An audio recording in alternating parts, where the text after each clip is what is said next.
Hello, my practical people, and welcome to my YouTube channel, The Practical Therapist. Today, we're going to talk about back to school bus stop tips. Try to say that 3 times fast.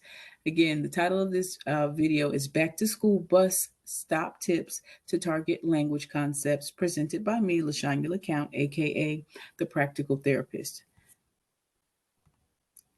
So for a lot of children in the United States and maybe children in other countries around the world, it's back to school time. So we're going to talk about some different concepts that you as a parent or caregiver can utilize while waiting for your child at the bus stop to target some basic language concepts. So let's get started. If you have a little one, I know that morning pickup and drop off can be hectic. However, again, I wanted to offer several tips for language opportunities that can be used in the 3 to 5 minutes it takes for your child to get on or off the bus. Now, when I see some of the slides that I presented here, I see language concepts and several actually that come to mind. And I'm going to list a few out. So let's go ahead and go through the slide here. Let's do some examples. The first thing I think about is shapes. So for example, if you are waiting at a corner or intersection in a neighborhood or subdivision, you may be at a stop sign.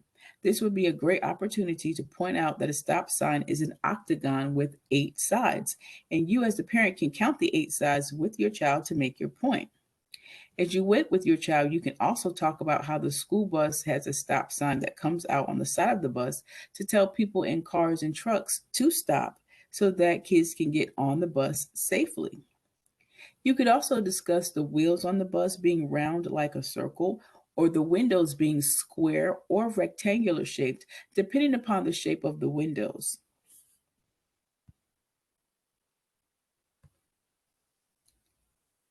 Next, you could talk about colors. Now, if we go back to the stop sign example here's the stop sign. You could talk about how a stop sign is red. And if we think about just a school bus and its colors, you can also talk about the typical colors of a school bus, namely yellow and black.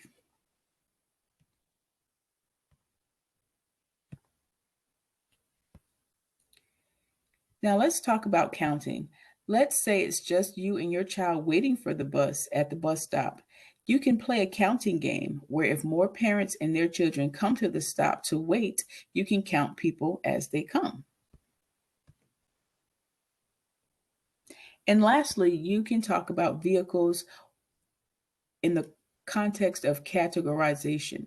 This concept can seem difficult to grasp initially for young children, but you can simplify this language concept by asking your child to tell you what other vehicles have wheels just like a bus. You can even set up the question by telling your child to point out other vehicles that may pass by on the street or in your neighborhood that have wheels. So for example, you can say, "Look, see that blue car? It has wheels just like your school bus." Or you can ask your child a yes or no question about other vehicles. For example, does a car have wheels like a bus? So again, guys, I just wanted to give you a few language concepts. Again, I'm the practical therapist. I think about therapy in a practical way. In my years of experience, parents who can utilize language concepts in their daily routines are more likely to do so. So, with that being said, that concludes today's episode of The Practical Therapist. Make sure you like, share, and subscribe. Thanks for listening, and make sure you tune in to my next episode. Talk to you soon.